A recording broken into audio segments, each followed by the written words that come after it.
Voilà, donc toujours dans la recherche de la constante d'équilibre, une des meilleures réactions pour étudier la constante d'équilibre, c'est de prendre la réaction d'estérification euh, qui, qui, qui va vous montrer pas mal de choses au niveau voilà, des expériences réalisées. Et effectivement, j'ai fait réaliser une expérience combinée en 4 parties. Voilà, 4 expériences, si vous voulez, hein, était combiné en 4 parties, il y avait 4 expériences, pour retrouver le cassé. Et donc, vous pouvez aller visiter cette vidéo-là, j'ai fait une réaction sur l'estérification, et c'est celle qui est prise en général pour expliquer la constante d'équilibre, c'est celle-là qui est prise en considération, on peut en prendre d'autres, il n'y a pas de problème, mais celle-là, bon, c'est celle qui est le cas d'étude généralisé pour montrer comment on obtient la constante d'équilibre, et je l'ai fait au travers d'une vidéo, au travers de 4 expériences qui pouvaient trouver, je veux dire, la constante d'équilibre au travers d'une moyenne de 4 constantes d'équilibre, parce qu'il y avait 4 constantes d'équilibre, vu qu'il y avait 4 expériences, donc on pouvait trouver la moyenne de la constante d'équilibre qui valait plus ou moins 4. Voilà. Alors, ceci étant dit, je reviens sur cette réaction d'équilibre pour vous dire que, tout d'abord, quand on a un produit P1 plus un produit P2, ben, ça va réagir dans le sens de donner, par exemple, un réactif 1 et un réactif 2. Pourquoi pas? Alors ça, c'est un cas de figure, j'en ai pris un, je peux avoir plusieurs produits, j'en ai pris deux. Voilà, j'ai pris des produits, je peux avoir P1, P2, P3, P4, P5, peu importe, et qui va donner R1, R2, R3, ou R1, R2, R3, R4, ou R1, R2, R3, R4, R5. Voilà, bon, ça c'est les combinaisons possibles de produits avec les réactifs. Bon, sachant que une réaction, c'est quoi? Ben, ce sont des produits qui vont donner des réactifs. Et que ces produits-là, ben, c'est un désassemblage qui va être créé par un désordre, qui va créer un désassemblage. Ce désordre va recréer un ordre pour recréer un réassemblage moléculaire. Voilà. Donc il ne s'agit que la chimie, il ne s'agit tout bonnement que simplement que de désassemblage et recombinaison de nouvelles matières en de nouvelles matières.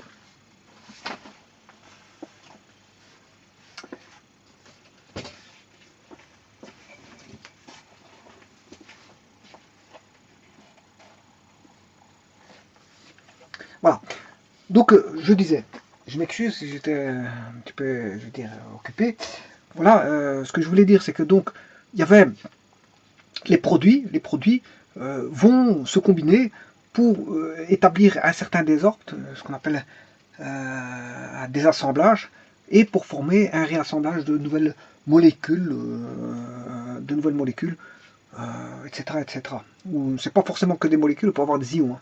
Voilà, je vous l'avais dit que la matière, c'est pas des molécules. Les gens, quand ils voient des molécules, bon, ça les arrange, mais quand ils voient des ions, ils commencent à entrevoir ils font un rejet des ions, alors que les ions, c'est de la matière, tout comme le sont les molécules. Quand vous voyez des personnes, vous leur demandez qu'est-ce que c'est qu'une réaction de complexation, ils commencent à vous dire oui, oui, aïe, aïe, alors que bon, il y a rien de difficile là. Alors, en soi, c'est juste de la matière en plus qui va se présenter à côté des molécules. Les ions, c'est de la matière comme les molécules sont de la matière. Voilà, mais certaines personnes ont peur de voir des ions parce qu'en fait ça fait entrevoir les réactions d'oxydoréduction, les réactions acide-base, et tralali, tralala, et c'est pour ça, bon, comme ils trouvent ça difficile, donc fatalement, ils se disent quand ils voient ça, bon, ils font des rejets, mais il n'y a aucun rejet à faire, il faut affronter. Alors ceci étant dit, donc je vous dis qu'il y a des produits qui vont donner des réactifs. Bon. Alors, ceci étant dit, dans ces produits-là, tout peut être consommé. Et si tout est consommé, ben on a une réactive qui va de gauche à droite. C'est-à-dire qu'on retrouvera, si je prends P1, P2 en exemple, j'ai un produit P1, P2 en exemple, un réactif R1, R2, ça veut dire qu'ici, en produit, il restera 0 mol, puisque tout a été consommé. Oui, ben attention que quand je dis R1, R2, il y a une situation initiale et une situation finale, bien sûr. Il faut entrevoir ça en travers de la situation initiale, d'une situation finale. Parce que au départ, oui, on a P1, on a P2. Hein, le professeur demande d'aller chercher un produit P1 et un produit P2, et puis on fait le mélange, et puis qui se fait à température, pression donnée, etc., avec la concentration donnée, avec tous les paramètres physico-chimiques à prendre en compte pour faire la réaction. S'il y a un catalyseur, bon, s'il y a du matériel dans le pourtour, c'est ce qu'on appelle le système, il y a le système tout autour. Hein. des appareillages pour prendre les mesures, s'il y a des thermomètres, voilà, un thermomètre, comment on appelle ça, des indicateurs colorés, voilà, tout ce qui va, les matériaux en verre, c'est-à-dire tout ce qui est récipient, Erlenmeyer, tube millimétré, voilà, ça c'est le système. Le système est composé des appareils de mesure avec les contenants et bien sûr les produits qui vont entrer en réaction. Voilà, donc le système c'est tout ça. Voilà, on a le système en lui-même, on peut isoler un sous-système. Un sous-système, on peut prendre en compte que voilà, les produits. Alors que le système est composé bien sûr de matériel et d'appareils de mesure, ou des outils de mesure. Voilà. Bon, attention au verre parce que tout en chimie, bon, il y a des choses qui ne se font pas avec du verre, hein, pour des raisons bien précises que j'expliquerai à un moment donné, parce que le verre c'est bien, mais parfois quand on fait certaines réactions, le verre, bon, il faut changer d'autres matières. Je vous expliquerai au moment opportun pourquoi.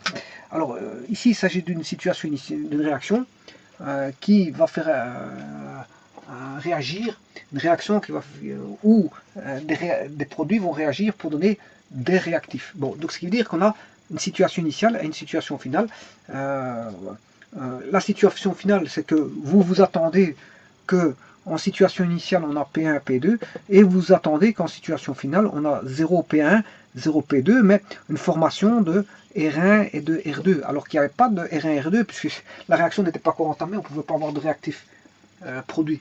On ne pouvait pas avoir de réactif produit parce qu'en fait la réaction n'était pas encore entamée en situation initiale. On n'a mis que les substituants, les composants que vous avez été recherchés dans une armoire, vous les avez mélangés dans des conditions de laboratoire, dans des récipients avec des appareils tout autour. Voilà, la réaction n'a pas encore commencé. Vous ne faites que vous avez un temps T initial, T0, T initial, alors que là vous avez un temps T final. Voilà, T final. T final qui est l'équilibre, bien sûr. Bah, à un moment donné, il n'y a plus rien qui se passe. Vous n'avez pas perduré à attendre pour voir qu'est-ce qui se passe, parce que tout s'est stabilisé. Tout s'est stabilisé. Donc à un moment donné, bon, vous pouvez rester 20 ans à regarder ce qui se passe, mais bon, je veux dire, il n'y a plus rien qui évolue. La réaction n'évolue plus ou évolue de manière infinitésimalement, de manière petite, que bon, il n'y a plus rien qui est perçu. Donc il y a une forme d'équilibre, veut dire on tend vers un équilibre. On tend vers un équilibre. Et je vais vous expliquer pourquoi cet équilibre-là. C'est parce que quand on a une réaction chimique, bon, il y a une vitesse de réaction, mais à un moment donné, bon, elle se stabilise. Donc, si vous venez à un temps infini, vous aurez toujours un fifrelin, mais ce fifrelin-là, bon, je veux dire, elle tend, vous avez une asymptote, c'est une asymptote. Donc, autant à un moment donné, vous vous dites, bon, j'arrête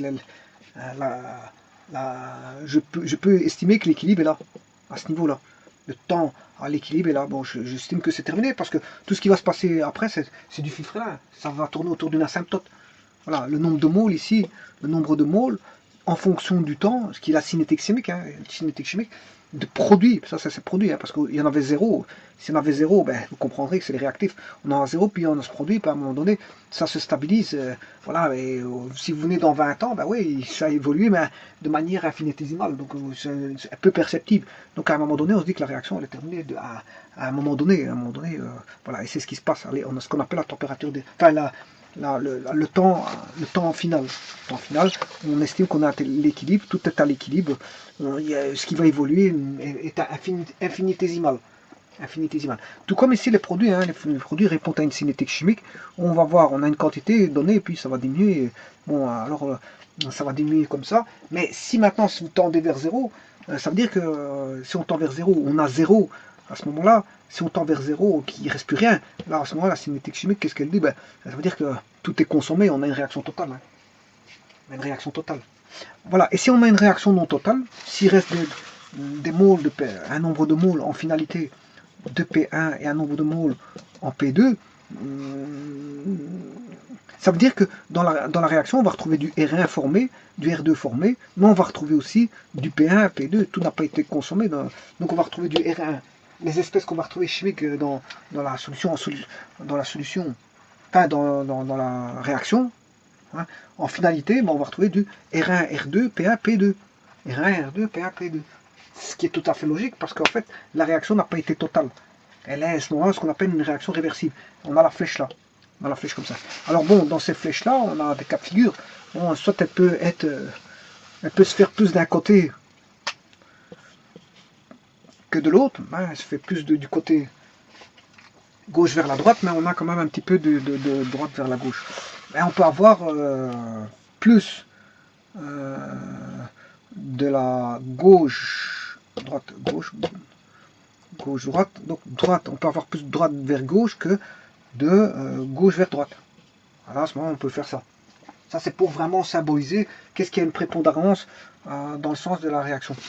Voilà. Maintenant, si vous avez une réaction totale, si vous êtes en face d'une réaction totale, mais on a ceci. Voilà, ceci. Donc, c'est-à-dire tout va être consommé au niveau du P1, P2. Il ne restera plus que R1 et du R2 dans la solution. Voilà. Donc, dans ce cas-ci, il va rester quoi? Ben, il va rester du P1, P2, il va rester du R1 et il va rester du R2. Ce qui est tout à fait logique parce que c'est une réaction réversible non totale. Par contre, quand on a une réaction totale, ben, P1 plus P2 en finalité va donner toujours R1 plus R2, mais en aspect chimique final, on ne retrouvera plus que du R1 plus R2. Voilà. Ça, c'est une réaction totale, ça, c'est une réaction réversible. Maintenant, il se peut qu'une réaction ne se fasse pas. Hein.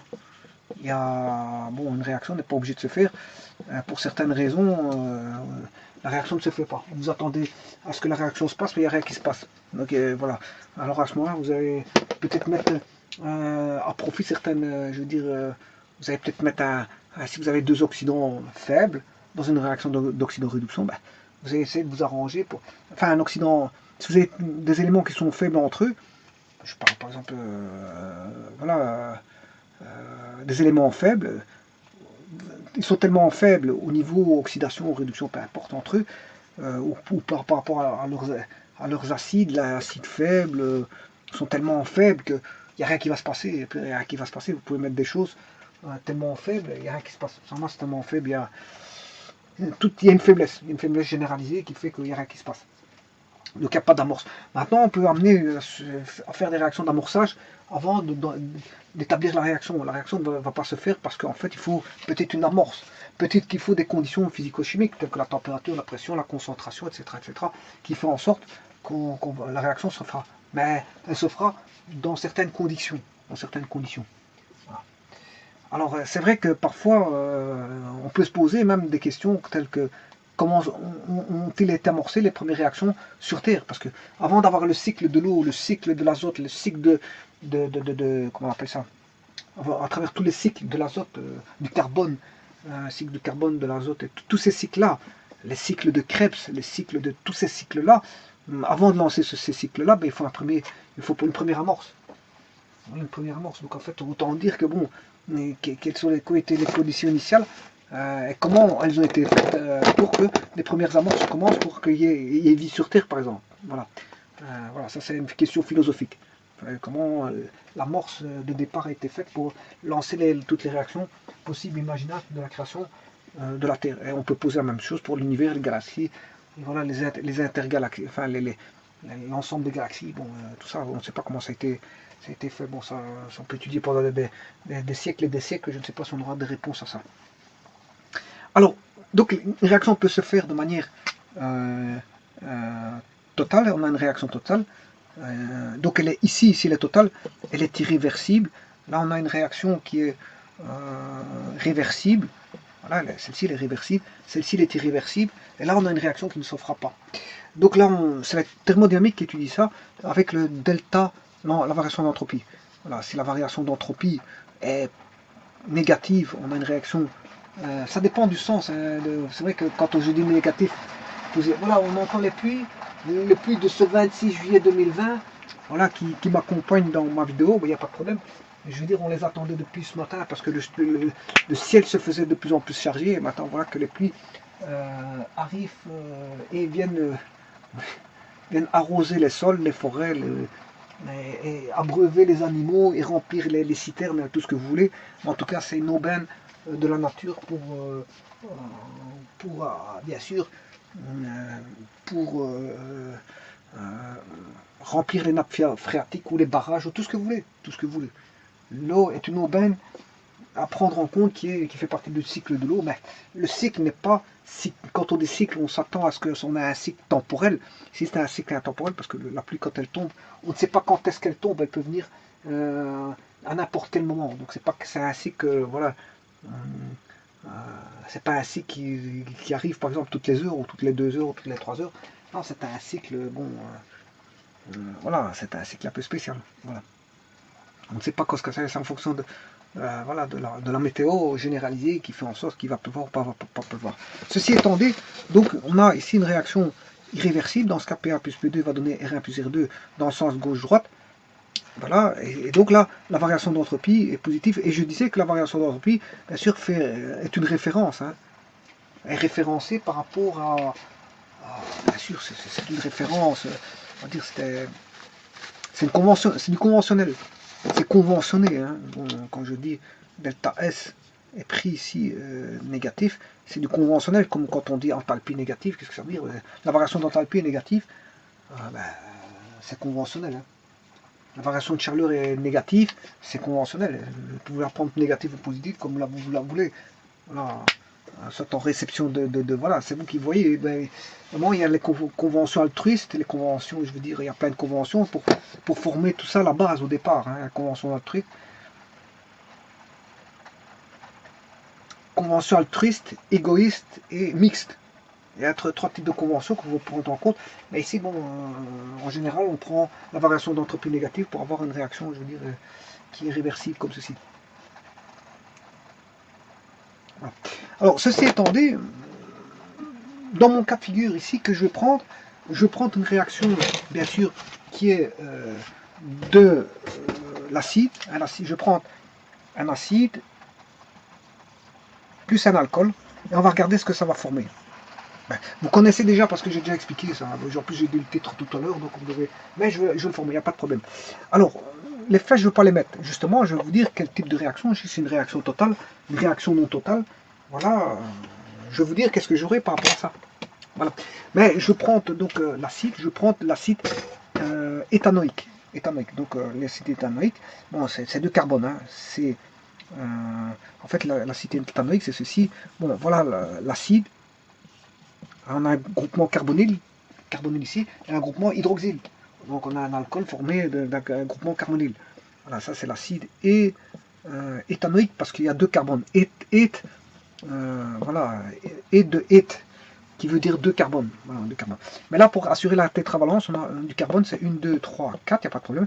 Assurer la tétravalence du carbone de celui-ci, 1, 2, 3, 4, ce qui fait 3 hydrogènes. Voilà. Et ça, vous avez ici la formule développée. Hein. Mais je dirais même que le groupement OH est comme ceci. Et si vous voulez faire du Lewis, vous rajoutez par voilà, les doublés non liants. Les doublés non liants. 2 doublés non liants de l'oxygène ici. Voilà. Et donc, ici, on se retrouve. Les doublés liants, ils sont là. Hein. J'en ai une ici qui fait une liaison sigma. Et j'en ai une ici qui fait une liaison pi. Voilà. Ces deux-ci sont un doublé liant, celui-ci sont un doublé liant. Là, ces deux-ci forment un doublé non liant, un doublé non liant, un doublé non liant, un doublé non liant. Là, j'ai un doublé liant et un doublé liant. Voilà. Et donc là, j'ai la formule. Si vous voulez, j'ai en même temps la formule de Lewis, en même temps la formule développée de l'acide éthanoïque, voilà, qui est en fait quelque part CH3COOH. CH3COH. Voilà. Avec un pKa de cet acide-là, je vais vous le dire tout de suite. CH3COH. CH3. Voilà, CH3COH se trouve à 4,75. Voilà. Vous ne le verrez pas, mais je vous le montre quand même. Hein. CH3COH, je ne sais pas si on voit. Voilà, 4,75. Il faut bien. Il faut avoir la focalisation. Voilà, CH3COH, pK 4,75. Ça veut dire que c'est un acide faible. Voilà, CH3COH est un acide faible. Donc, je vais noter ici, je prends l'acide éthanoïque. L'acide éthanoïque qui est CH3COOH, l'acide éthanoïque, ou ce qu'on appelle tout bonnement le vinaigre qui est comestible. Vinaigre qui vient de l'alcool. Hein. vinaigre, c'est un vinaigre d'alcool. D'ailleurs, on voit la formation OH là-dedans, dans CH3COOH. Alors, ceci étant dit, c'est l'acide acétique. Ne pas confondre avec l'acide formique, qui est l'acide méthanoïque, parce que ça, c'est l'acide éthanoïque, bien sûr, de pKa vaut 4,75. Voilà, pKa vaut 4,75, un acide très faible. Hein. Voilà, acide très faible, ouais. Parce qu'en fait, bon, on commence à avoir des acides forts à partir de 0,7, 0,7, ouais, 0,8 à moins 11, de 0,8 à moins 11. Et tout ce qui est au-delà de 0,8, bref, ça commence à devenir faible. Hein. Voilà. Donc là, on est au-delà de 0,8. 4,75, c'est vraiment un acide faible. Voilà. On a un acide faible. Alors maintenant, ça c'est l'acide éthanoïque. Mais maintenant, si j'avais voulu prendre l'acide méthanoïque, il n'y a qu'un seul carbone, COH, avec un seul hydrogène pour assurer, si vous voulez, la tétravalence du carbone ici. Et donc voilà, ça c'est l'acide méthanoïque non comestible, bien sûr que non comestible, qu'on appelle l'acide formique. C'est l'acide formique. Bon, alors l'acide formique, qui est HCOH. Bon, c'est pas CH3COH, mais c'est HCOOH. Alors, le HCOH a un pKa de...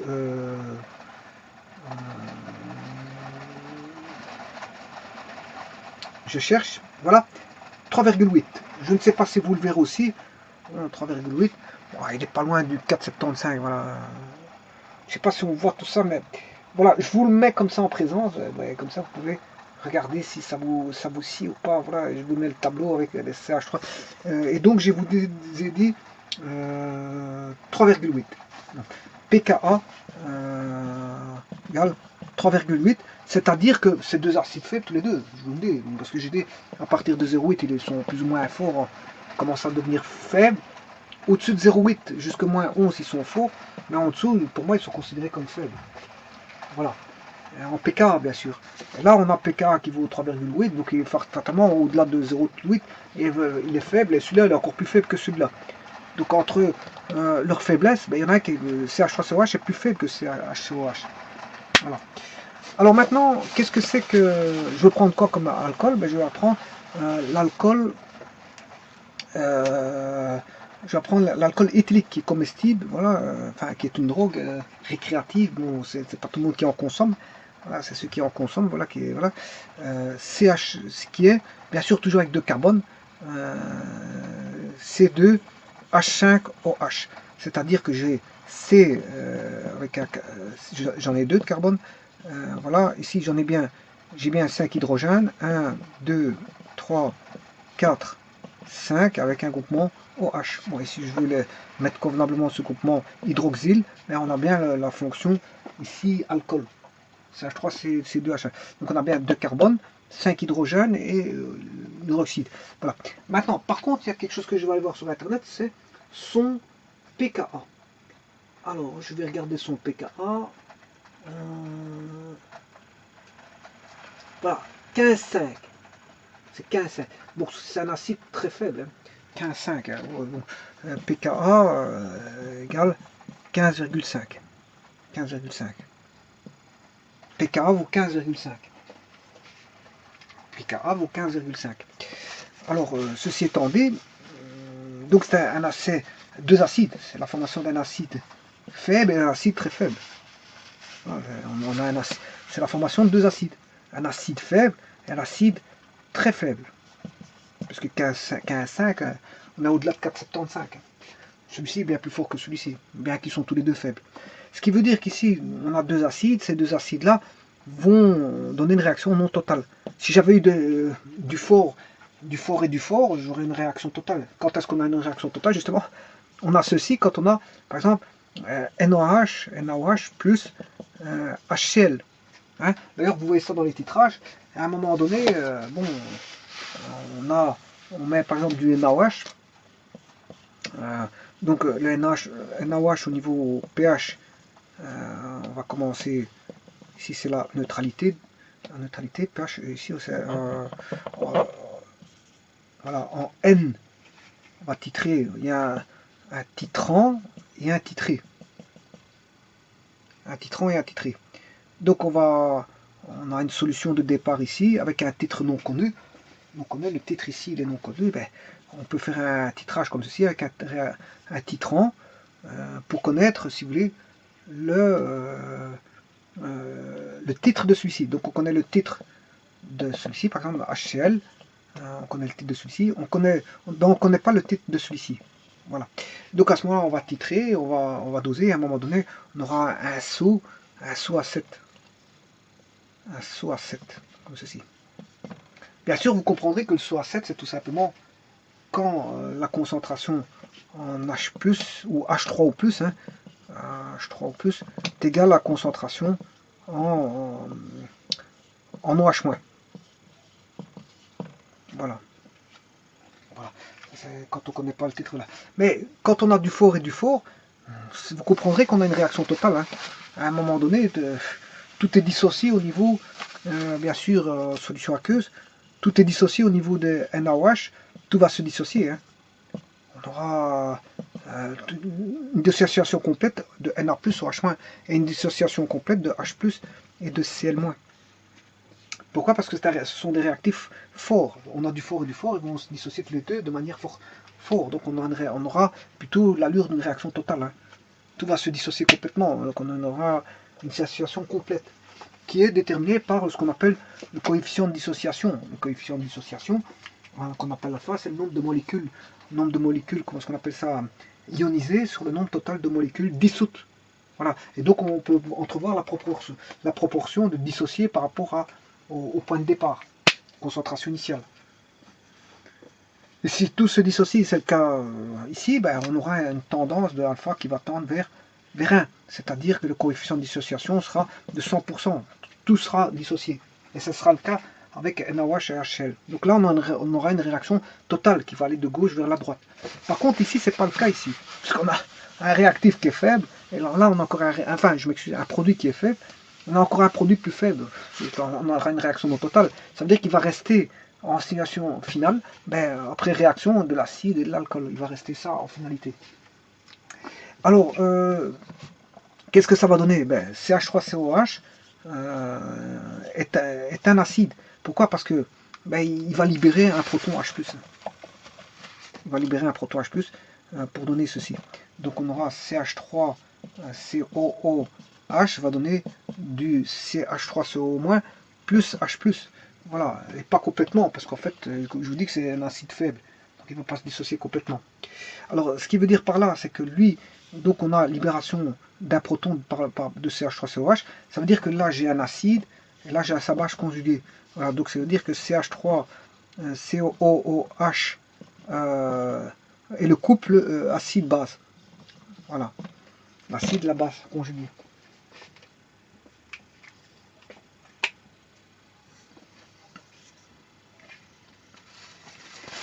Ce qui veut dire que CH3COH va donner dans la solution, enfin dans la réaction, va donner du CH3CO au moins. Dans la réaction, on aura ceci. Mais bien sûr, il y aura du H+, hein, dans la solution d'office, parce que je vais vous dire que celui-ci, il va se décomposer, pas totalement, il va rester du composé CH3COH. D'ailleurs, vous allez le voir dans le tableau que je vais faire, il va rester ceci, tout va pas se dissocier complètement, c'est ce que je vous ai dit. L'alpha va pas l'alpha ne tendra plutôt vers 0 que vers 1. La dissociation ne sera pas, je veux dire, on aura une faible dissociation, puisque c'est un acide faible. Bon, la seconde, ça c'est en désassemblage. Le C2H5OH va se désassembler, C2H5OH va se désassembler pour donner du C2H5 au moins, au moins, oui, c'est ça. Non, C2H5 moins plus OH moins. C2H5. Je vais faire la cassure, hein. Je vais vous montrer la cassure, ce qu'elle va se produire. Je vais faire cette cassure. Donc, on est dans le cadre, dans ce cadre de figure ici. Vous savez, on a une réaction. Je m'excuse. Dans une cadre de figure ici, on est dans une réaction non totale. Hein. Donc elle est réversible. Et vous allez voir qu'il va rester aussi bien de produit que de réactif. Le P1, P2, il va rester du réactif et du produit dans la réaction. C'est normal parce que le produit ne va pas se décomposer complètement. Donc c'est normal que... Bon, prenons l'acide éthanoïque. Je l'ai fait. Ça c'est OH, CH3. Voilà. Et l'autre, c'est de l'alcool. L'éthanol éthylique, l'alcool éthylique ou de l'éthanol. L'éthanol, c'est C2, H5, OH. Voilà. Alors, celui-ci, je vous ai dit qu'il va, bien sûr, si je devais l'écrire comme ceci, OH, ben, il va se casser au niveau du H pour donner, bien sûr, de l'H+. Mais s'il donne de l'H+, ben, il va donner, bien sûr, libération d'un H+, il va donner une base conjuguée. Au moins. Maintenant, ici, je vais casser le OH. Il va se casser ici, le OH. Pour faire de plus ici, on aura du OH-.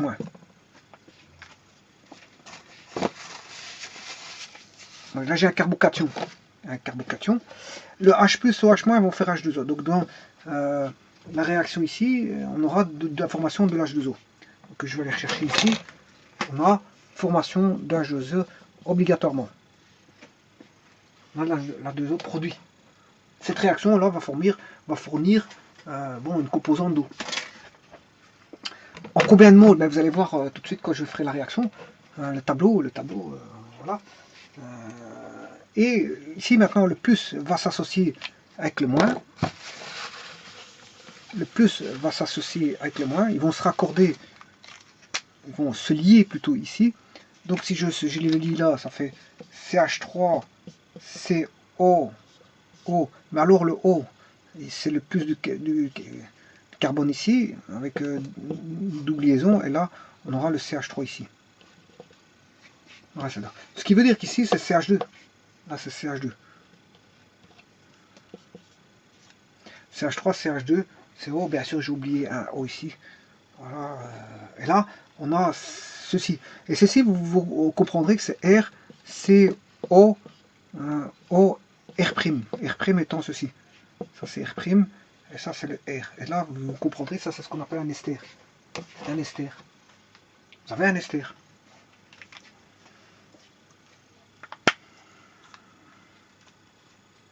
Bien sûr, c'est un ester de l'acide éthanoïque. Voilà. C'est un ester de cet acide-là, provenant de celui-ci.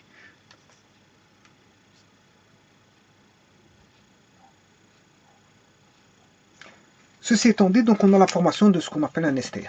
Maintenant, cette réaction-ci, dans ce sens-là, s'appelle, la réaction ici, dans ce sens-là, s'appelle une formation d'ester. Ben, c'est ce qu'on appelle une estérification.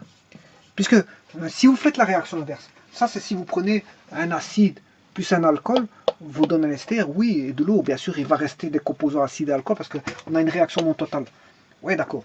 Maintenant, si vous pouvez faire la réaction inverse, hein, vous mettez de l'eau, mettez un ester, mais vous allez obtenir un acide. Et là, si vous faites dans le sens inverse, vous avez ce qu'on appelle une... je ne me rappelle plus de nom.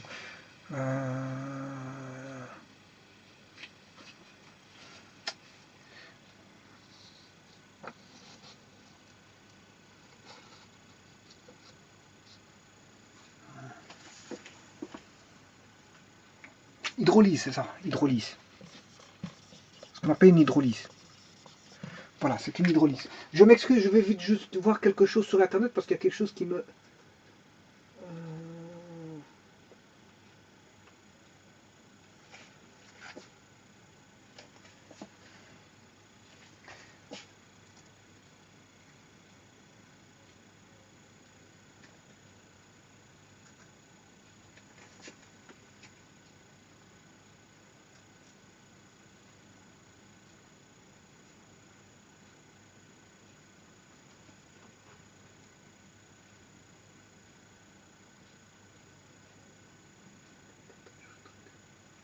Je vais regarder, c'est la formule ici de l'ester.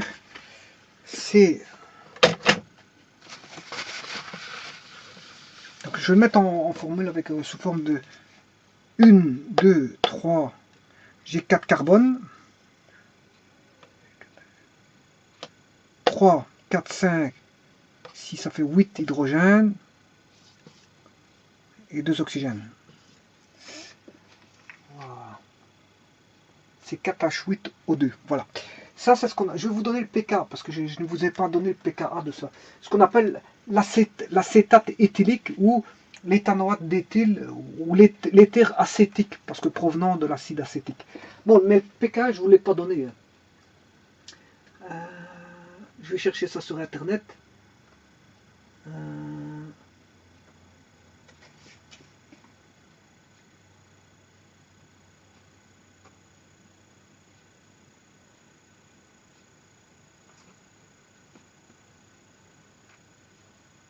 Voilà, j'ai trouvé. Le pK fait 25. Le pK fait 25.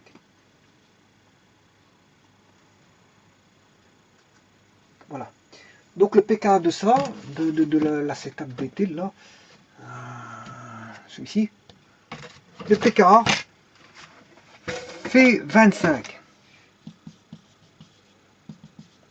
Voilà, 25. Autant dire quoi? Ben ici, il valait pK 4,5. Ici, je ne me rappelle plus. Hein, je ne peux plus vous dire combien ça faisait parce que je l'ai effacé. Pour l'alcool, je vais bien encore aller voir, mais...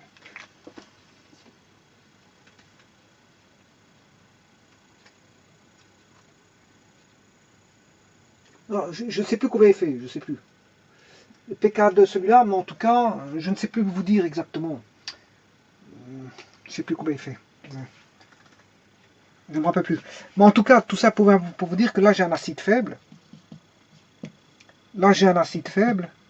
Et ça va me donner encore quelque chose de plus faible. Quelque chose de faible avec du faible, ça va me donner encore quelque chose de plus faible. Voilà. Ça va me donner encore quelque chose de plus faible. Bon, et la réaction dans ce sens-là, c'est l'estérification. C'est-à-dire, dans ce sens-là, ça veut dire quoi? Ça veut dire que vous allez chercher de l'acide dans les armoires et de l'alcool et vous mélangez pour avoir la formation d'ester et de l'eau. Mais en finalité, vous allez avoir de l'ester, de l'eau et de l'acide et de l'alcool. C'est normal. C'est normal. Puisque c'est une réaction non totale. Vous avez du faible et du faible qui va donner du très faible. Maintenant, si vous faites la réaction inverse, vous allez chercher de l'ester, vous rajoutez de l'eau. À ce moment-là, vous faites la réaction qu'on appelle l'hydrolyse. L'hydrolyse. Voilà. Et je vous rappelle que l'autoprotolyse, c'est une hydrolyse sur lui-même. L'autoprotolyse, qui est H2O plus H2O, va donner de... bon, bien sûr, il y en a un, est considéré comme... L'eau est un amphotère. Hein. Un amphotère, ça veut dire quoi? Ben, un amphotère, ça veut dire que vous allez aussi bien retrouver de la partie gauche que de la partie droite. C'est normal. Il est aussi bien autant acide que base. Ça dépend quand est-ce qu'il est acide et base.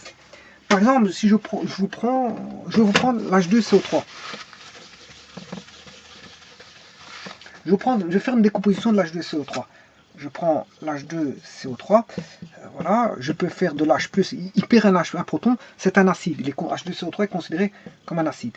Plus HCO3-, mais celui-ci c'est la base conjuguée. On a l'acide et la base conjuguée.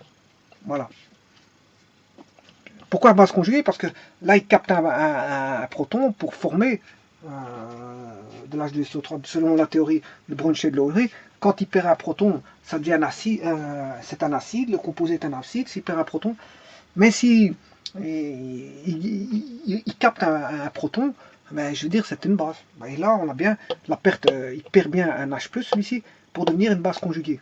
Mais cette base conjuguée, pourquoi dit base? Parce que quand il capte un proton, il devient un acide. Il devient un acide. Voilà. Maintenant, si je prends l'HCO3-, ben, c'est HCO3-, s'il perd encore un H+, celui-ci, il est considéré comme acide. Plus CO3-, ou CO3-2-, si vous voulez. Mais vous voyez qu'ici, là, il est considéré comme acide, et là, on a la base conjuguée. Pourquoi acide? Parce qu'il va perdre un H+, un proton, pour donner du CO3-. Donc celui-ci est considéré comme acide parce qu'il perd un proton. Par contre, celui-ci est considéré comme base parce qu'il capte un proton pour devenir en sens inverse HCO3-. Voilà. Alors, vous remarquez que les réactions acide-base, c'est ça. Ils captent des protons. C'est une perte au captage de protons. Voilà. Tandis que les réactions d'oxydoréduction, ce sont des gains ou des pertes d'électrons. Donc les réactions acide-base, on les retrouve en couple, hein, en couple acide-base. Si je prends HCO3 et HCO3-, c'est le couple acide-base. Un acide, il correspond toujours à sa base conjuguée. Un acide, H2CO3, correspond toujours à sa base conjuguée. Eh bien, dans les réactions redox, on a toujours le couple oxydant-réducteur. C'est un peu la même chose. Là-bas, c'est des échanges d'électrons. Ici, ce sont des échanges, voilà, de protons. C'est des protons qui vont être échangés. Et je dirais ici en l'occurrence 2.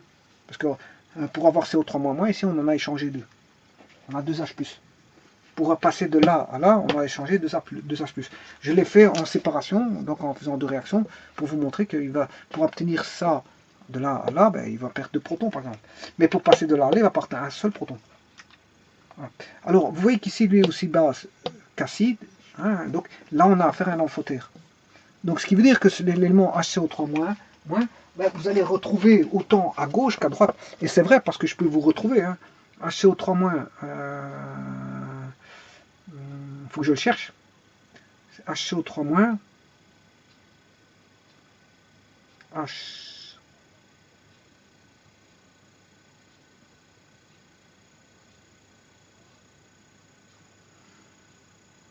H.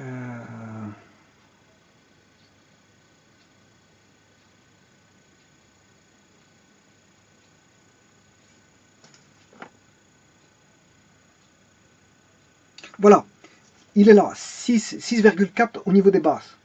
pKa 6,4. pKa 6,4 au niveau des bases. pKa 6,4. Maintenant, je vais vous le trouver en acide. HCO3.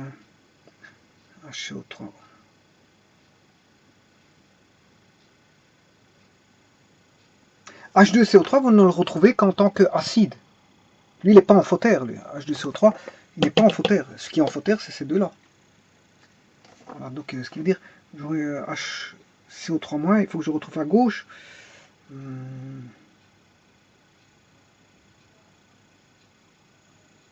Voilà, il est là. pKa 10,4. pKa 10,4. Donc, en fait, quand un élément que vous retrouvez à gauche, à droite, c'est un amphotère. Il peut réagir en tant qu'acide ou base. Ça dépend le partenaire qu'il a en face de lui. Le partenaire qui lui... Voilà, si H3CO3, s'il est en entité comme ça, il rencontre un H+, c'est une base. Par contre, s'il est comme ça, qui se désintègre, c'est un acide. Voilà, donc vous voyez, on a ceci. Donc, l'eau, justement, l'eau, ben, si l'hydrolyse, ça c'est une réaction d'hydrolyse, mais l'eau fait une hydrolyse sur elle-même, ce qu'on appelle une autoprotolyse, va créer des protons, voilà, ils vont capter de par lui-même. Ça c'est une hydrolyse, sur l'H2O. Lui il fait une hydrolyse sur l'H2O, mais l'H2O fait une hydrolyse sur l'H2O. Autant dire qu'on a une hydrolyse sur lui-même. Et alors, qu'est-ce que ça va donner? Mais ça va donner une réaction acide-base, c'est-à-dire que H2O va donner de l'H+, plus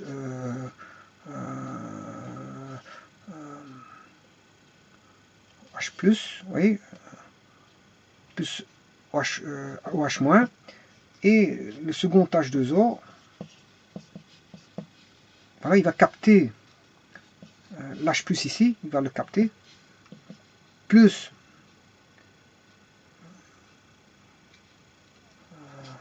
il va capter le H+, ici. Donc ça c'est celui-ci qui est considéré comme acide, mais l'H2O ici va capter cet H+ là. On va faire H2O plus H+, voilà, ça c'est l'H2O ici. Là il est considéré comme base parce qu'il capte un proton. Alors que l'autre H2O est considéré comme acide.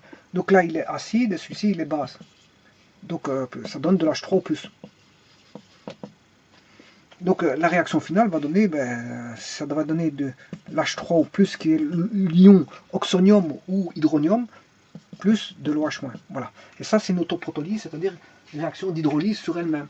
Et donc c'est voilà, ici la réaction inverse de ceci, quand on a ceci, on a une estérification, mais quand on a une réaction inverse, c'est ce qu'on appelle une hydrolyse. C'est-à-dire une hydrolyse, si vous mettez de l'eau en présence d'ester, et là à ce moment vous avez formation d'acide et d'alcool. La réaction, vous la faites dans ce sens-là. Mais que vous la faites en estérification, vous allez avoir toujours cette réaction incomplète, hein, je vous le dis tout de suite. Et maintenant, si vous faites l'hydrolyse ici, ben, vous allez toujours avoir la réaction incomplète. D'ailleurs, je vais vous le montrer, et c'est le but de la vidéo ici. C'est le but de cette vidéo-ci. Voilà. Alors, pour ça, je vais vous montrer comment ça va. Je vous avais fait un tableau, je l'ai toujours, hein, dans la vidéo précédente, je n'ai pas effacé. J'ai toujours ce tableau-là. Voilà. Celui-ci a été vu au départ. Alors, je vous explique les craintes de ce tableau. Il a été expliqué, je veux dire, dans la vidéo précédente, mais voilà, il est expliqué dans la vidéo précédente. Tout ça, ça a été expliqué. Hein. Bon, si vous voulez revoir les tenants et les aboutissants de ce tableau-là, allez voir la vidéo précédente parce que c'est pas le but de recommencer la vidéo de ce tableau-là. Bon, si ce n'est que je peux résumer ce tableau-là en disant quoi? Bon, la situation, on part d'une situation initiale et là, on est bien au travers d'une situation initiale et d'une situation finale. Alors, pourquoi? Parce que ici, on est c'est un concept ici, on est plutôt dans des concepts de système.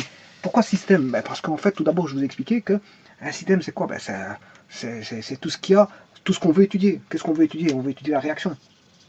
Mais la réaction, bien sûr, elle est composée d'éléments, hein, d'éléments tels que voilà, des Erlenmeyer, voilà, des burettes, voilà, des agitateurs, des fours, je sais pas moi, on peut tout imaginer comme composant de laboratoire de chimie qui va intervenir pour la réaction ici. Voilà. Pour une réaction, il y a beaucoup d'éléments qui vont intervenir. Bon, thermomètre, des mesures de poids, etc. etc. Bon. Alors ça, je peux considérer que c'est le système en gros. Il y a le système bon, qui va être considéré de tout ce qui est appareil de mesure, contenant, éléments gradués, tels que burettes graduées, voilà, burettes jaugées, graduées, peu importe comment vous appelez ça. Voilà, ça c'est un système global qui va intervenir pour étudier ma réaction. C'est un système global. Mais bien sûr, ce système global, j'en ai besoin parce que je dois savoir qu'est-ce que je dois prendre comme élément pour faire pour faire le laboratoire, pour faire la réaction. Donc ça, c'est un système. Mais en vérité, le vrai système, c'est la réaction en lui-même. La réaction est un sous-système de l'ensemble de départ. Il y a le système qui est toute la globalité voilà, du matériel pour lequel ils vont entrer en réaction. Pour faire entrer en réaction, il y a tout un ensemble d'éléments qu'on a besoin dans le pourtour. C'est ce qu'on appelle le système. Le système, c'est un système global. Hein. Bon, voilà, puisqu'on a le système et le milieu extérieur, c'est un système global qui aura... du système, je le restreins à ma réaction. Et donc à ce moment-là, bon, je ne fais plus trop attention, si ce n'est que je vais tirer des valeurs du système au-dessus. Hein. Si j'ai besoin d'une température, si comme ici, la réaction va se faire à 100 degrés, ben, vous comprendrez que là, à ce moment-là, je vais aller chercher dans le système extérieur, enfin dans le système au-dessus, ben, le paramètre température. Voilà. Et ce paramètre fera partie de mon système qui est ma réaction en soi. Voilà, j'ai restreint mon système à ma réaction en soi.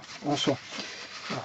Et du système ici qui est là, au-dessus de ce petit système que j'étudie, le vrai système c'est la réaction, mais il faut tenir compte de tous les éléments qui proviennent du système globalisant. Le système globalisant, c'est tous mes appareillages et tout ce que je peux prendre comme mesure par rapport à mes appareillages et mes contenants, parce que mes contenants peut-être qu'ils peuvent influencer sur ma réaction, mon système. Donc il faut faire attention à tout ça. Il y a un système globalisant et un système où on étudie vraiment, on restreint le système pour étudier vraiment ce qu'il faut, ce qui est nécessaire. Alors, mon système, bien sûr, c'est ma réaction.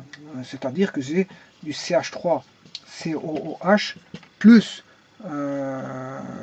C2H5OH qui va me donner l'ester qui est CH3COO C2H5 plus H2O. Je ne sais pas si on voit, oui. Ok. Et alors bon, ce qu'il faut savoir, bon, je vais chercher dans ce système globalisant, mais comme je fais à 100 degrés, ben celui-ci, bon, c'est ce qu'on appelle l'acide, il est liquide. Voilà. Celui-ci, à la température que je vous ai mentionné, ben, l'alcool, ben, il est liquide. L'ester qu'on va obtenir, ben, il est liquide. Mais l'H2O, ben, il est liquide, voilà. Ça, c'est une donne de problème. Parce que, pourquoi c'est une donne de problème? Parce que quand on verra les gaz, ben, c'est extrêmement important de mettre les états, les états.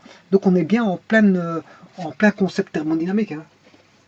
Ouais, on est bien dans les états, on est en train de voir quel type d'état est-ce, parce que ça va avoir une influence sur la constante d'équilibre. Donc fatalement, on est en plein concept thermodynamique.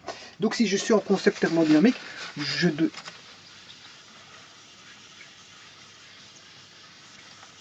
si je suis en plein concept thermodynamique, je dois utiliser les notions de thermodynamique. C'est-à-dire que j'ai au départ un système initial. Bon, j'ai mon système tout d'abord. J'ai mon système et ma réaction ici. Donc ça, c'est pas le globalisant, parce que le globalisant, c'est tout le matériel qui va autour. Tout le matériel qui va autour avec les appareils de mesure, etc. Et ça, c'est le sous-système que j'étudie réellement. Voilà, donc ce système-là est englobé englobé dans un globalisant. Du globalisant, je n'en tiens pas compte, mais je ne tiens compte du globalisant que pour aller chercher des informations qui vont être nécessaires pour ce sous-système qui provient d'un système globalisant. Donc si c'est mon sous-système et mon système d'études, à ce moment-là, bon, on est en plein concept thermodynamique, il s'agit là de savoir que on aura un système initial et un système final. On aura des transformations, peu importe combien il y en aura, T1, T2, T3, ou T, voilà, peut-être que je ferai avec T2 de transformation, T3, T4, peut-être que je ferai ceci, T5, puis pour arriver au système final. Mais la thermodynamique qui nous dit que peu importe les transformations qu'il y a entre eux, on s'en fout, ce qui va se passer là, ben, la thermodynamique ou la thermochimie, je dirais, parce qu'ici on est en thermochimie, parce que c'est l'étude de réaction chimique, voilà, mais peu importe de ce qui va se passer entre la situation initiale et la situation finale, ce qui importe ici, c'est la situation initiale et c'est la situation finale, peu importe les transformations qui y a lieu entre la situation initiale et la situation finale, peu importe. On ne basera que l'effet sur une situation initiale et sur une situation finale, peu importe de ce qui se passe. Par contre, contrairement à la cinétique, elle, bon, à n'importe quel moment, elle veut savoir on peut savoir ce qui peut se passer au niveau de la réaction à n'importe quel moment, c'est-à-dire qu'il y a une notion temporelle, il y a une temporalité au niveau cinétique. Mais généralement en chimie, les notions de concept thermodynamique ne suffisent pas parce que justement, il n'y a pas une il s'allie entre, il faut un concept thermodynamique et un concept cinétique, parce que c'est ces deux-là qui optimisent, je veux dire, l'étude des réactions chimiques. C'est le concept thermodynamique et c'est le concept cinétique. Donc il faut les deux. Il faut les deux. C'est les deux qui optimisent, je veux dire, voilà, les études de réactions. Il faut les deux. Il faut de la thermodynamique et il faut de la cinétique. Et à partir de là, ben, on peut en savoir plus sur la réaction. Réaction. Donc la cinétique, on peut avoir toute une temporalité, donc on peut savoir ce qui se passe entre une situation finale et une situation initiale. Mais ici, bon, ici on s'en fout. Parce que dans le cadre de l'étude de la constante d'équilibre, dans un premier temps, on s'en fout. Quoi qu'il y ait un concept cinétique derrière, d'ailleurs je vous montrerai, la constante d'équilibre est tirée c'est la prochaine vidéo que je vous montrerai, la constante d'équilibre est tirée à partir d'un concept de vitesse. Hein. Vous allez le voir par après. Alors, donc moi je me base sur une situation initiale, une situation finale. Donc je me base de ça. La situation initiale, ben, c'est les produits que l'on met au départ. Voilà, c'est de ci. Et la situation finale, ben, ce que c'est, ben, c'est ce qu'on obtient comme produit. Mais le problème, c'est que, je vous ai dit, on a une réaction non totale ici. Donc ça veut dire qu'on aura des réactifs, oui, de l'eau et de l'ester, oui. Mais en plus de ça, on aura des moles formés des moles restantes. D'acide et d'alcool, parce qu'on n'aura pas, en situation finale, on n'aura pas une réaction totale où tout sera consommé au niveau du CH3COH et du C2H5OH. Alors, pour ça, je vais chercher mon tableau ici. Alors, qu'est-ce qui se passe? Je vais vous montrer ça tout de suite. Ceci est une vidéo qui a déjà été, je veux dire, réalisée précédemment et qui explique je veux dire le concept de réaction non totale et d'équilibre chimique. C'est-à-dire que, bon, la vidéo précédente, si je veux la, la, la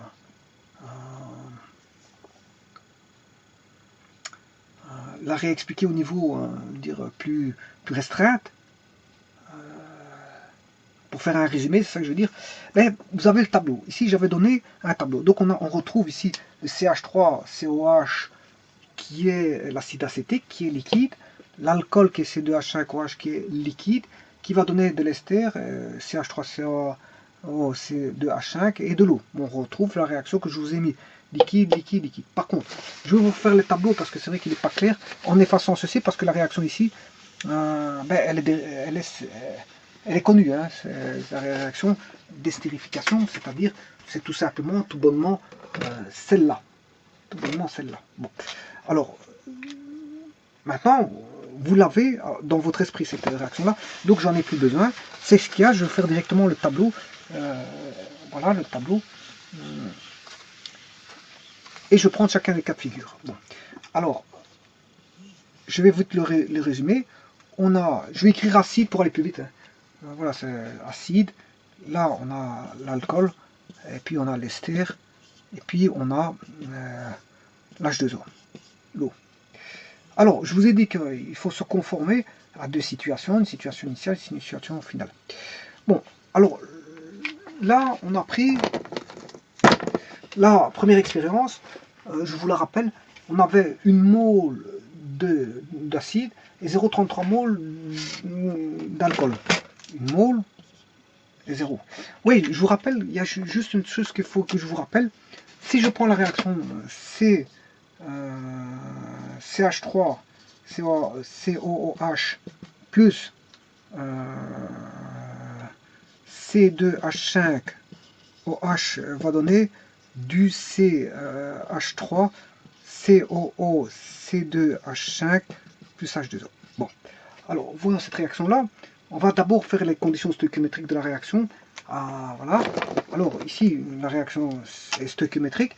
Elle est stoichiométrique si on a elle respecte les pondérations des atomes et des molécules.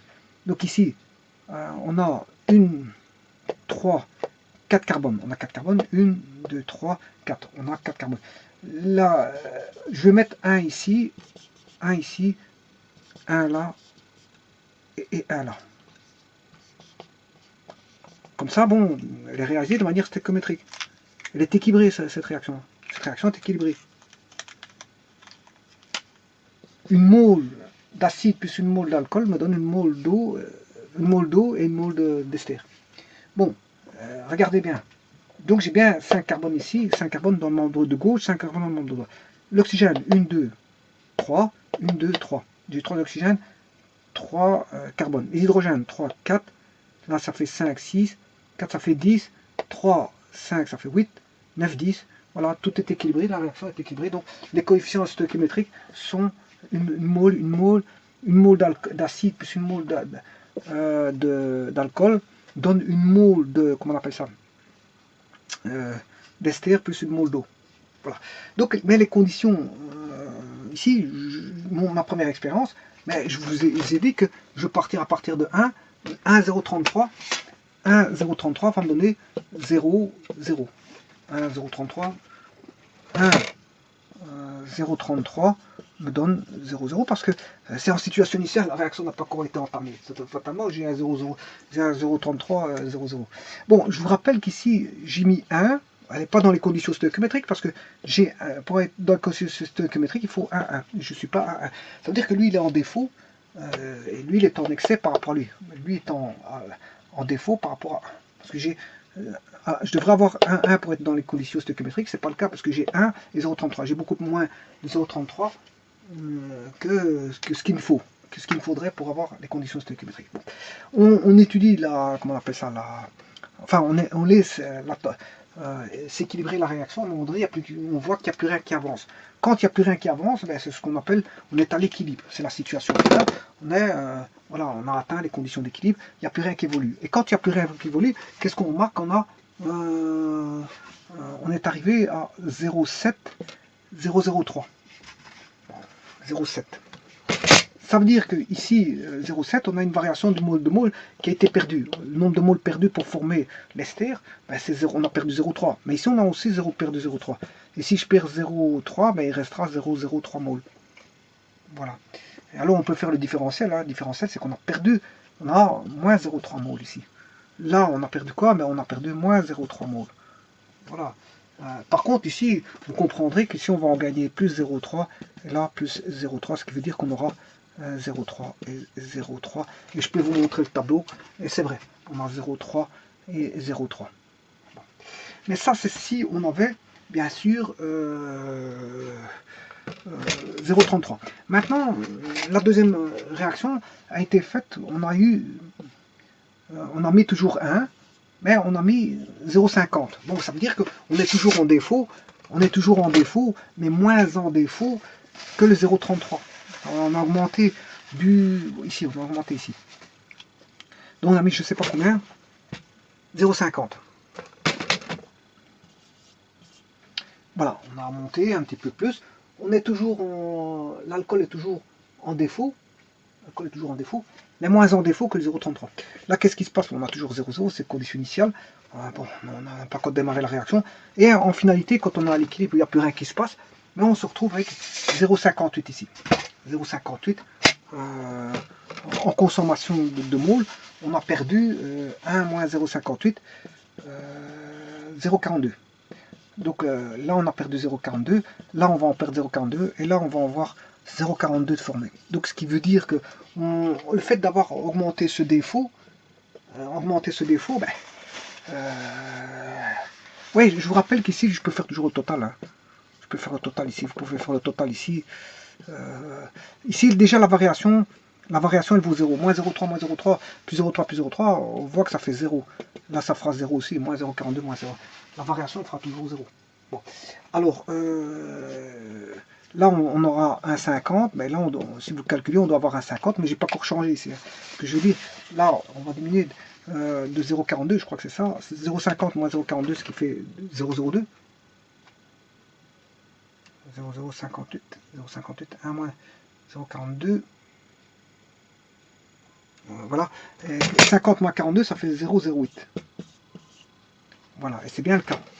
Bien 0,08, ce qui veut dire qu'on aura une augmentation de 0,42, 0,42. De 0, on va passer à 0,42. Je vous l'avais dit, hein, parce qu'on a 0 plus 0,42, ça fait 0,42.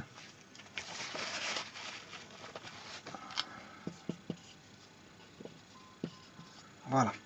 Donc, et là, vous pouvez calculer, on aura 1,50. Hein. Vous pouvez faire un calcul, on aura conservation de la matière. C'est ça, justement. On a toujours une conservation de la matière. Rien ne se perd, rien ne se gagne, tout se transforme. Au niveau matière, on ne parle pas en tant qu'énergie ici. Bon, maintenant, prenons le troisième cas de figure. Si je prends maintenant, dans les conditions stéquiométriques, 1, 1. Voilà. Et ça, c'est les conditions symétriques qu'on a là. Voilà. Donc, 1, 1 va me donner, voilà, 1, 1. Alors, si je mets 1, 1, j'ai toujours 0, 0. Mais à l'équilibre, qu'est-ce qui va se passer? Ben, j'aurai 2 tiers de consommé, il va me rester 1 tiers. Là, j'ai 1 tiers de consommé, 2 tiers de consommé, il va me donner 1 tiers. Ce qui veut dire, s'il y a 2 tiers de consommé, ce qui a été produit, c'est 2 tiers. C'est 2 tiers. Et ce qui a été produit ici, c'est 2 tiers. Ce qui veut dire que, bon, ici, tout a augmenté. Hein. Bon, on a 2 moles, fatalement, si ça augmente ici, ben, ça veut dire que ça a augmenté ici, 2 tiers, ce qui fait 0,66. Alors que tout à l'heure, on était à 0,42. Maintenant, on est à 0,66. Donc, moins 0,66, moins 0,66, plus 0,66, plus 0,66. Ouais, on a augmenté, c'est normal parce qu'on a augmenté plus d'alcool, donc fatalement il y a plus de produits qui se forment. Mais vous voyez qu'on a toujours de l'eau en solution, toujours de l'eau, on a toujours de l'ester, mais on a toujours de... Oui, il y a toujours ceci qui reste. Hein. On a un tiers qui reste dans la solution. À l'équilibre, un tiers de restant, Voilà, il y a toujours de l'alcool, il y a toujours de l'acide acétique qui n'a pas été consommé, c'est normal. On a 2 acides faibles ici, fatalement. Bon, et là... tout n'a pas été pris. Pourquoi? Parce qu'on a aussi des acides faibles. Hein. Voilà, tout n'a pas été pris parce que tout est faible, tout est faible. Bon, fatalement, il va rester ici, et là, tout n'a pas été consommé. Mais, parce que si tout avait été consommé, on aurait eu quoi? On aurait eu 0 ici, 0 là, mais on aurait eu 1 et 1. À ce moment, on aurait eu 1 donne 1, mais c'est pas le cas ici, parce que justement, c'est une réaction non totale. Elle ne va pas se faire de manière totale. Et pourtant, on n'est pas, elle est non totale, dans les conditions de pondération, on est en défaut. Hein. On n'est pas en défaut. On n'est pas en défaut. Bon, alors maintenant, la dernière réaction, on va faire, faisons en sorte que l'alcool soit en excès. Alors, on va voir ce qui se passe. Si on est en excès, si on met 1, 2, je vais mettre un excès d'alcool.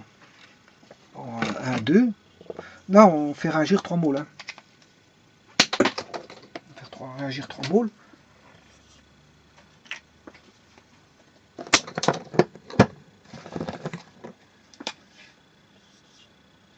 Je vais mettre ici correctement parce qu'on ne voit pas fort. Hein. 1. Là, je vais faire réagir 2 moles ici, ce qui fait qu'au total, on a 3. Donc la conservation ici, le nombre de moles doit être égal à 3. Voyons voir maintenant, qu'est-ce qui va se passer. Là, je suis en excès d'alcool. Donc ça veut dire que maintenant, c'est l'acide acétique qui passe en défaut. Et qu'est-ce qui se passe là? On aura plus de formation de matière, c'est normal ici. Mais on a toujours un équilibre, c'est ça que je veux dire. Ce qui veut dire qu'on aura combien? 0,15, 0,15. Là, on aura 0,15. Qu'est-ce qui était consommé? Vous faites 1 moins 0,15, ce qui fait 1 moins 0,15, ça fait 0,85. Donc, qu'est-ce qui va être formé ici? Donc, moins 0,15, je ne sais pas. Je vais regarder si on voit, mais bon, dans un premier temps, non, pour arriver à 0,15, ce qui a été consommé, c'est 0,85.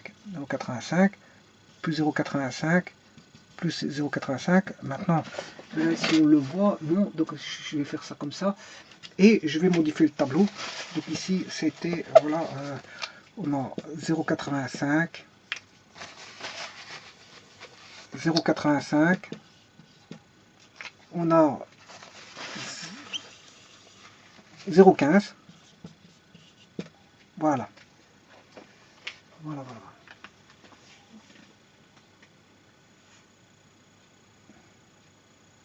Donc 0,15, on a 0,15. 0,15, 0,85, 0,85.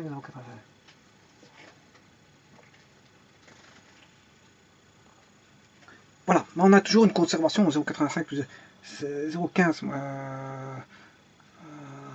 Là, on a une perte de 0,85, ça fait 0. Donc on a bien 0,15 plus 0,15. 0,85, là ça fait 1. 1 plus 1, ça fait... J'ai regardé, c'est pas quelque chose qui est fort. Ici au niveau du nombre de moles, 1 plus 2, ça fait 3. 2 moins 0,85. 2 moins 0,85. 1,15. Ouais, il me semblait qu'il y avait une petite erreur. Ici, c'est 1,15. 1,15. Voilà. C'est 1,15. Et là, vous pouvez calculer, vous avez bien 3. Je vais faire le total tout de suite. 0,15 plus 1,15 plus 0,85 fois 2. 3. On a bien 3 moles au total. En finalité, à l'équilibre, alors qu'on avait trop. Donc rien n'a été perdu, rien n'a été gagné, tout a été, je veux dire, transformé. Et comme on a une réaction ici non totale, tout n'a pas été consommé ici, fatalement, parce que c'est une réaction non totale. Et tout n'a pas, enfin, je m'excuse, tout n'a pas été produit ici. Et tout n'a pas été consommé ici. 1, 2, il reste un 0,15, 0,15. C'est ça que je vous disais tout à l'heure dans la réaction, qu'est-ce qui va rester? Mais il va rester de l'acide acétique, il va rester de l'alcool, il va rester en proportion, bien sûr, beaucoup plus petit que ceux formés. Hein. Les réactifs formés sont en proportion prépondérante par rapport au restant de ce qui reste, c'est normal, parce que lui, il fait que diminuer, et cette diminution-là va faire augmenter celui-ci, donc on ne peut pas avoir, je veux dire, ceci qui est plus grand que ceci, ça m'étonnerait, parce que sinon ça voudrait dire que là, il y a quelque chose qui est, on n'a pas une conservation de matière. Hein. Parce que s'il était produit là, c'est parce qu'il était, il vient d'ici, donc ça augmente ici. Bon. En tout état de cause, qu'est-ce que ça? Les 4 tableaux que je viens de vous mettre ici, avec ces valeurs-là, mais on se rend compte que quand on fait le produit suivant, je vais le faire tout de suite. Si on fait, eh bien on obtient une constante d'équilibre. Bien sûr, vous pouvez faire pour l'expérience numéro, le cassé pour l'expérience numéro 2, 1, le cassé pour l'expérience numéro 3, 2, cassé pour l'expérience numéro 3 et cassé pour l'expérience numéro 4. Et à ce moment-là, vous regardez la concentration, vous mettez ça dans un litre, et bien sûr vous faites la concentration, voilà, le rapport des concentrations des réactifs R1, R2, R1, R2, et ça ce sont les produits P1, P2. Voilà. Et chaque fois vous faites le calcul, KC1, KC2, KC3, KC4. Bon, et ça a été fait dans la vidéo précédente, c'était le but justement. Et puis j'ai fait une moyenne, et je trouvais que le KC généralisé faisait 4. Donc on a une constante d'équilibre. On tournait toujours autour de 4. Ça veut dire qu'à un moment donné, qu'est-ce qui relie toutes ces concentrations? Qu'est-ce qui relie toutes ces fractions molaires? Qu'est-ce qui relie tous ces nombres de moles? Mais c'est un équilibre de rapport de produits entre les réactifs et les comment est-ce qu'on appelle ça? Les produits. Et on le voit bien ici. Hein. Vous voyez ici, on a 1 plus 2, 0 plus 0. Hein, 1 plus 2, voilà. En faisant 1 plus 2 plus 0 plus 0, on a 3. En faisant ça plus ça plus ça, ça fait 3. En faisant ça moins ça, ça moins ça, mais quand on fait ça moins ça, là on obtient moins 0,85. Quand on fait ça moins ça, on a toujours moins 0,85, bizarrement. Donc ça diminue en même proportion, moins 0,85, moins 0,85 moles. Et là ça augmente en 0,85. Donc ça veut dire que les 0,85 ils proviennent de là-bas. Ça veut dire qu'il n'y a pas quelque chose qui s'est échappé dans mon système, il n'y a pas eu de fuite de matière. La matière est restée ce qu'elle est. Donc on n'a pas eu d'échange de matière avec l'extérieur. Donc la matière n'a pas été perdue. Et il n'y a pas de matière d'extérieur qui est venue se rajouter à ça. Donc on peut dire qu'on a bien quelque chose qui rentre en équilibre avec bon, des sommes et des rapports et des variations. Les variations, c'est moins 0,85, moins 0,85, qui a donné plus 0,85, plus 0,85. Voilà, ça c'est une première déjà constatation au niveau de, voilà, de la conservation de la matière. Une diminution en même quantité, une augmentation en même quantité. Une diminution qui donne en même quantité, qui donne une augmentation, une diminution qui donne une augmentation en variation de quantité par rapport au nombre de moles. Voilà, ça diminue de 0,85, 0,85, ça augmente de 0,85, 0,85. Ça diminue de 0,66, 0,66, ça augmente de 0,66, ça diminue de 0,042, 0,42, ça augmente de 0,42, ça diminue de 0,03, 0,3, ça diminue. Bon, ça veut dire que quelque part, en plus de ça, ça c'est une chose, c'est une constatation. La seconde, 1 plus 2 plus 0 plus 0, ça fait 3, 0,15 plus 1, 15 plus 0,85, ça fait 0,85, ça fait 3. Vous pouvez faire les totaux comme ça, ce sera toujours une conservation de matière ici, du nombre de moles. On a une conservation du nombre de moles, et on voit bien que le jeu, c'est juste une répartition, voilà, des variations du nombre de moles qui étaient faites au travers des produits, des réactifs. Donc, qu'est-ce qu'on va faire à ce moment-là? On va faire le produit de ça fois ça, divisé par le produit de ça fois ça. Et on va se rendre compte que à chaque fois que vous faites ça pour les 4 expériences données, 1, 2, 3, 4, on va se retrouver avec une constante d'équilibre. Voilà, qui est le cassé. Et ça a été fait, c'était le but de la vidéo précédente. Voilà, et vous pouvez voir cette vidéo, un calcul du cassé, voilà, une température de 100 degrés. Bon, maintenant, j'ai une dernière chose à rajouter là-dessus. Rappelez-vous que la réaction était la suivante.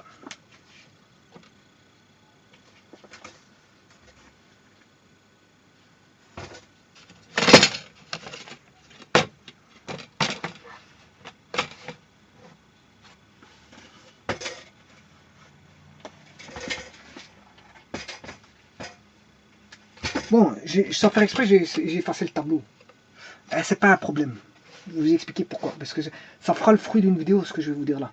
Je sais tout retrouver, hein. C'est pas un problème. Parce que regardez, j'ai effacé le tableau sans faire exprès. Je devais effacer ce tableau aussi, mais j'ai effacé le tableau. Heureusement que j'ai tout noté ceci. Grâce à ça, ça me permettra de trouver toutes les valeurs de mon tableau. Mais le but n'est pas voilà. Je vais le faire à l'équilibre, moi. À l'équilibre. Voilà. Et à l'équilibre, c'est celui qui est allé. Enfin, comment est-ce qu'on appelle ça? Pas l'équilibre. En conditions stoichiométriques, il fallait que je rentre 1, 1. Voilà. Donc je vais rentrer 1, 1. Je vais me baser sur... ça, c'était 4 expériences. Je vais me baser sur l'expérience en pondération stoichiométrique. Donc voilà. 1, 1. Mais ça ne me donnera pas 1, 1 parce que C'est une réaction qui n'est pas totale. Voilà. Donc ici, je vais avoir quoi? 1, 1. Voilà, là, je suis dans les conditions stoichiométriques. J'ai 0, 0. Bon. Alors, maintenant, je vais consommer, bien sûr, ça c'était relatif à celui-ci. Je perds 0,66, il me reste un tiers. Je perds 0,66, il me reste un tiers. Par contre, là, j'ai pas perdu 0,66, mais j'ai gagné 0,66 qui vaut 2 tiers de tiers. Voilà. Alors, ceci, rappelez-vous, on va s'intéresser à cette réaction-là. Regardez bien. La réaction, c'est donc CH3COOH qui est l'acide acétique, ou l'acide éthanoïque, plus C2H5OH qui est l'alcool, va me donner dans une condition non équilibrée, bien sûr, là ça me donne 1 d'ester, CH3COO, C2H5 plus H2O. Voilà, regardez bien ça. Alors, je vous ai dit tout à l'heure quelque chose de fondamental. La réaction comme ceci, ça s'appelle l'estérification. La réaction inverse s'appelle l'hydrolyse. Alors moi, ce que j'ai fait la réaction d'estérification. Mais maintenant, regardez bien ce qui va se passer. Les constantes ne changent pas si vous faites une estérification ou si vous faites la réaction inverse. Pourquoi? Parce que regardez, si je prends une mole je fais une estérification, hein. Je viens de la faire ici, elle est là. Si je prends une mole en condition de départ d'acide acétique et d'alcool, je prends une mole, là je suis à une mole, CH3COOH, je prends une mole, hein. Voilà, ça c'est le CH3COH. Je prends une mole de C2H5OH.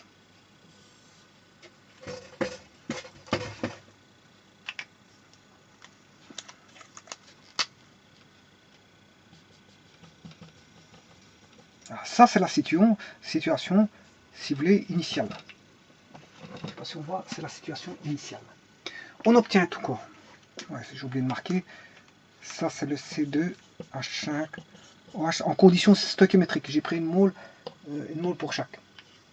Maintenant, qu'est-ce que j'ai obtenu en situation finale? En situation finale, je vais obtenir bien sûr un tiers, et un tiers et 2 tiers, 2 tiers. Un tiers, 2 tiers, 2 tiers. Je vais dessiner ça.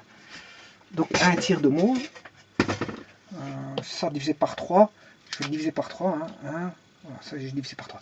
Là j'ai un tiers, là j'ai 2 tiers, et 1 constitue les 3 tiers si vous voulez. Alors un tiers, on est ici. 2 tiers, on est ici. Et là, qu'est-ce qu'on constate? On constate que bon, on a bien un tiers en situation finale. J'aurai un tiers,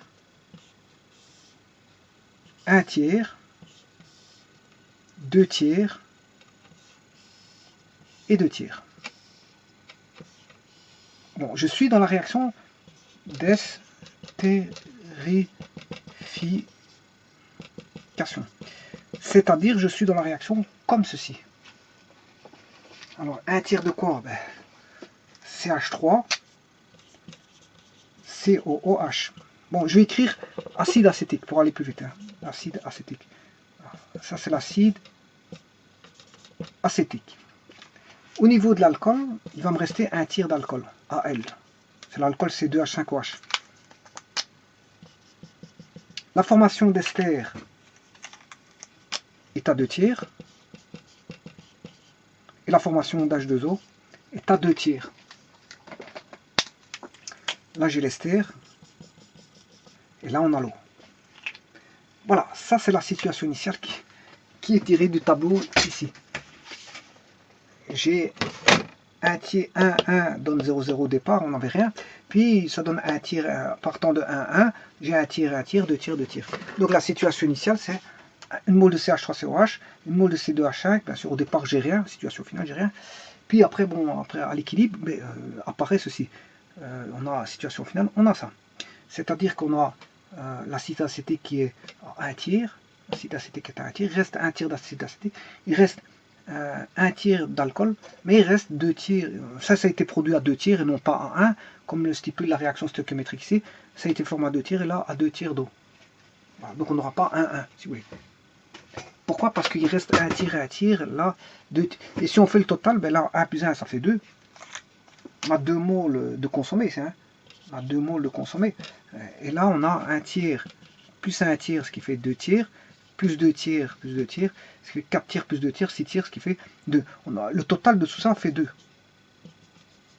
Le total de tout ça fait, on a une conservation de 2. Alors maintenant, voyons voir ici, si je faisais la réaction maintenant inverse.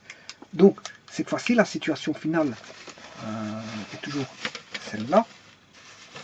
Mais la situation initiale n'est plus celle-là. Je vais faire la réaction d'hydrolyse. La réaction d'hydrolyse. Donc l'hydrolyse, je vais partir de l'ester. Voilà. Je vais mettre de l'ester à 1 mole. Je mets 1 mole d'ester.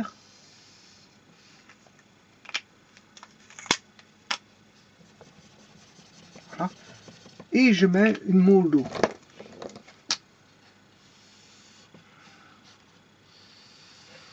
Ça c'est l'eau. Celui-là c'est l'ester.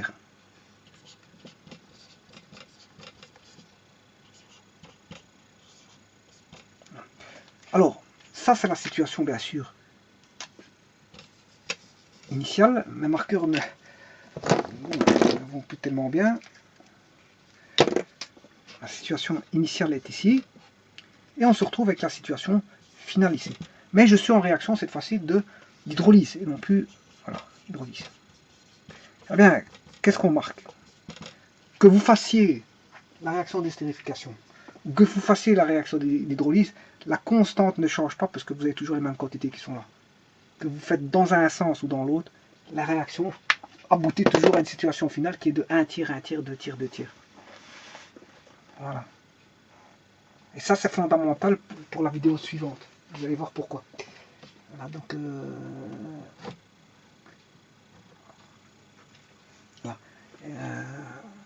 voilà, donc que vous fassiez la réaction d'hydrolyse ou la réaction de, comment on appelle ça, d'estérification d'hydrolyse, la constante cassée vaudra toujours, la concentration ne bougera pas, Que vous fassiez une hydrolyse ou une estérification, le cassé vaudra toujours la concentration d'H2O fois la concentration d'ester qui sont les produits, hein, enfin les réactifs, sur la concentration en acide fois la concentration en alcool. Et ici, comme il s'agit de l'acide éthanoïque avec le, comment on appelle ça, l'alcool éthylique, avec l'ester qui est formé, l'eau, ben, le cassé vaudra 4 et il ne bougera pas.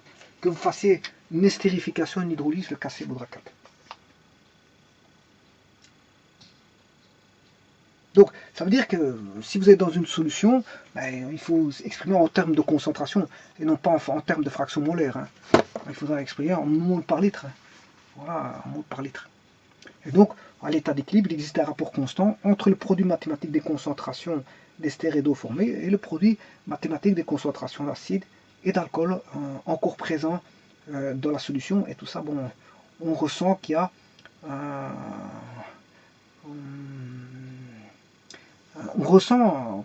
comment on appelle ça, un équilibre. L'équilibre signifie quelque part, on va dire, une réorganisation terminale par rapport à ce qui a été mis au départ. C'est ça que ça veut dire. Puisqu'à l'équilibre, les masses ou les quantités de réactifs et de produits sont constants. Par conséquent, leur concentration, si vous mettez en mol par litre, hein, c'est qu'il doit y avoir une relation mathématique existant, les différentes concentrations. Eh bien, la voici. C'est le Kc égale 4. Mais ceci est valable aussi bien dans un sens que vous fassiez la réaction d'estérification ou la réaction d'hydrolyse. Ça ne changera pas. Voilà. Je vous remercie.